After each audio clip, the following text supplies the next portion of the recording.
Backhand index pointing down. Christmas morning.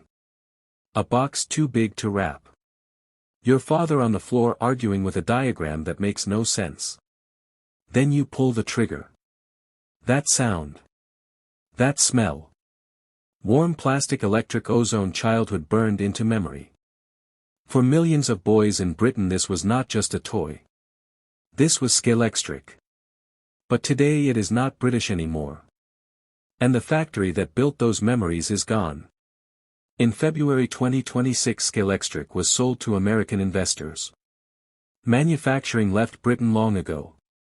What remains is just a name, a memory, and one old man still walking through what used to be a factory.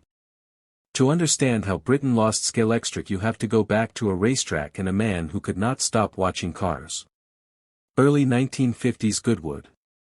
Crowds watching, engines screaming. But one man sees something different. Fred Francis. Not speed. Control. The way a car leans into a corner. The way braking shifts weight. The connection between driver, machine and surface. No toy in the world could recreate that. So he decides to build one. Inside a small factory and have experiments begin. Tiny electric motors. Railway tracks. Endless trial and error. Until one breakthrough. A slotted track. Electric current beneath it. A car that responds. 1957 Toy Fair. The first Scalextric set. 2 cars. Maserati 250F. Ferrari 375. The reaction is instant. Retailers want hundreds. Distributors want thousands. But there is one problem. They cannot build enough. 1958. Francis sells the company. To Lines Brothers. The biggest toy company in the world. It gives Scalextric scale. Factories. Global reach. But it also begins the slow loss of identity. Production moves to Margate. And for a time it becomes magic. Late 1960s. 2,000 workers. Assembly lines stretching across the factory. The smell. Hot plastic. Fresh paint. Electric motors running.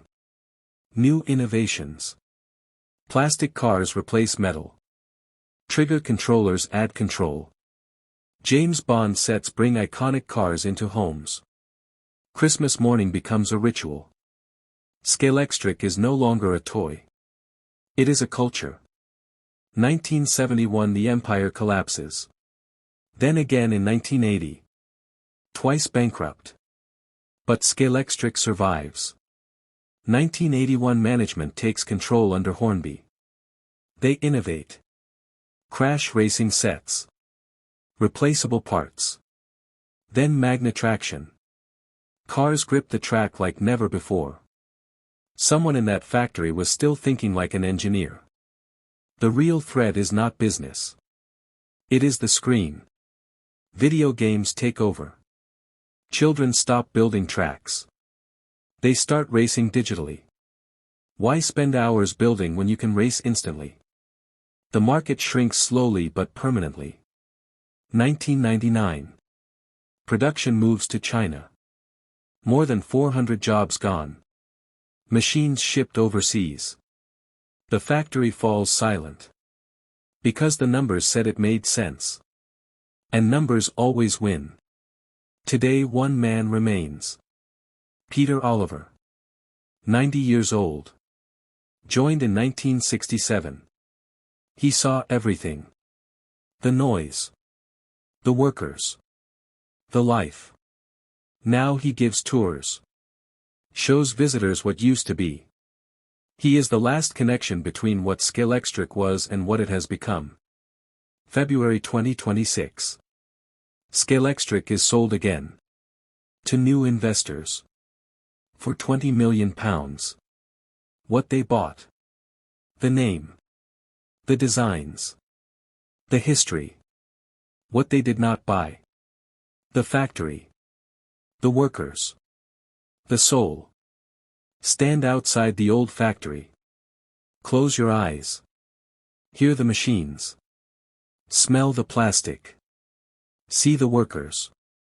Now open them. Silence. We did not lose Scalextric because people stopped loving it. We lost it because the numbers said we should. And numbers do not remember Christmas mornings.